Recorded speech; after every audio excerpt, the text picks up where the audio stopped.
Salih Al-Shabazz once again from the Zatepi Institute. I was thinking that the Honorable Elijah Muhammad taught us, and our ancestors understood what they called a great year, which is a 25,000 and some period of time, really close to 26,000 years, that the earth goes through this full elliptical on its wobble. This time is broken down into 12 ages, and these 12 ages are 2,160 years apiece.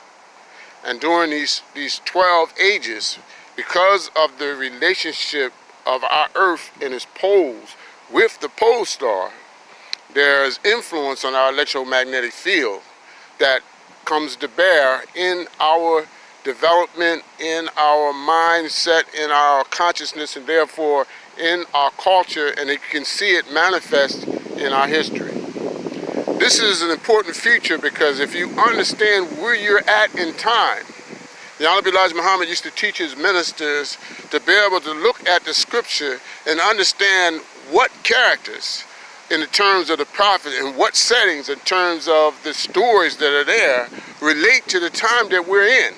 So therefore the ministers would then have an ideal, a better ideal of what was appropriate for the behavior of the Nation of Islam during that particular time.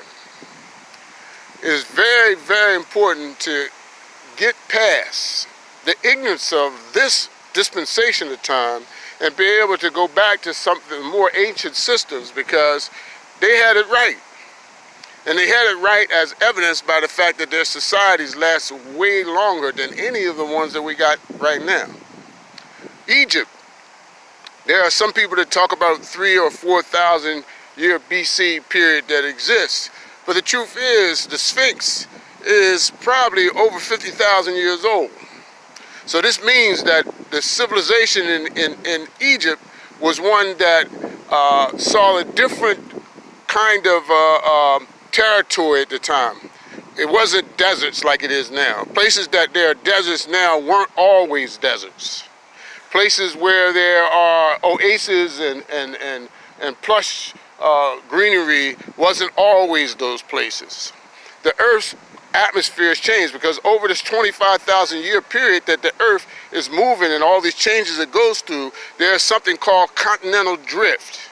And that means that the landmass, since the center of the Earth is made of gas and matter and molten rock, that the plates that make up the landmass and make up the surface of the Earth actually shift.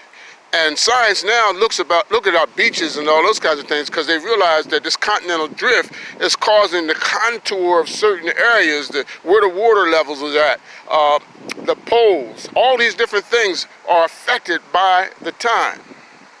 Now we're looking at this, the things that are happening in terms of the Earth's atmosphere in a way that I don't think we really understand.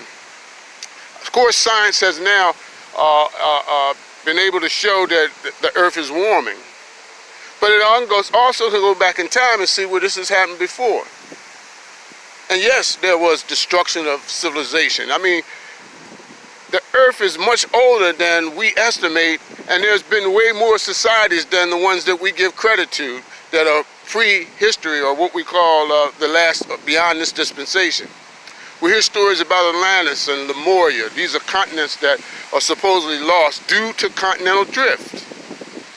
So it's important to understand the time and the many aspects of its impact upon us. Because if you're looking for solutions to your problem, there's no better solution than understanding the time and what must be done. Once again, Salih, thank you for listening to me. Peace be with you.